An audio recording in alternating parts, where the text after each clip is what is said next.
Mark Rogers TV doing some work on vacation to get you set for the 2015 college football season. We are rating every schedule in the country.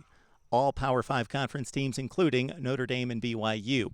We will start in the ACC, so we are going to rate the schedules 1 through 10, 12, or 14, depending on the conference. Then we're going to throw them all together and rate them 1 through 66.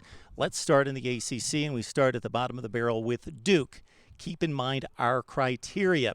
So, for example, in the ACC, one division boasts 3 of the 4 best teams in the conference in Florida State, Clemson, and Louisville. So those schedules are much more difficult for teams in that division versus the other division with Georgia Tech and then a number of varied marginal teams. Secondly, especially with the 14-team conferences in the Big Ten, the SEC, and the ACC, you only see 2 of the other 7 teams in the other division. So did a particular team draw Clemson and Florida State, for example, and somebody else drew Boston College and Syracuse? That makes a huge difference in an 8-game conference schedule. Next, we've got the non-conference schedule. You know that we go crazy here on Mark Rogers TV concerning non-conference scheduling. Got to schedule tough games to be rated highly. And to a lesser extent, we look at any particular difficult stretch that a team has to play. Do they have 3 incredibly difficult games to play in a row, or maybe that stretch is difficult for 4, 5, 6, or 7 games for a particular team? So let's start in the ACC, and we go with the 14th rated schedule. So this is the bottom of the barrel, the worst schedule in the ACC, and it comes out of Duke.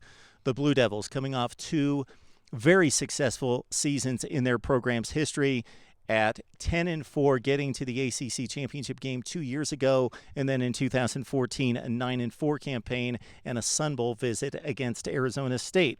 The Dukies not scheduling difficult non-conference. Their toughest game non-conference, a date with Northwestern, who went 5-7 in the Big Ten last year. That's the toughest non-conference game. Otherwise, it's Tulane, it's North Carolina Central, it's Army. So Duke did not schedule non-conference tough opponents. Within the ACC, of course, they play in the weaker of the 2 divisions. They also see Boston College and Wake Forest in the other division, 2 of the lesser teams. Boston College coming off a 7-6 campaign. Wake, one of the worst in Power 5 football at 3-9, just 1 win in the ACC. So Duke's schedule is not difficult. It's the worst schedule in the ACC. Again, it's Northwestern, and then it's BC and Wake on the other side of the ACC. Within their own division, they've got the typical teams, including the toughest opponent at this point, which would be Georgia Tech. All right, ACC fans, step up. Let's see what you have to say about the worst schedule in the ACC at Duke right here on Mark Rogers TV.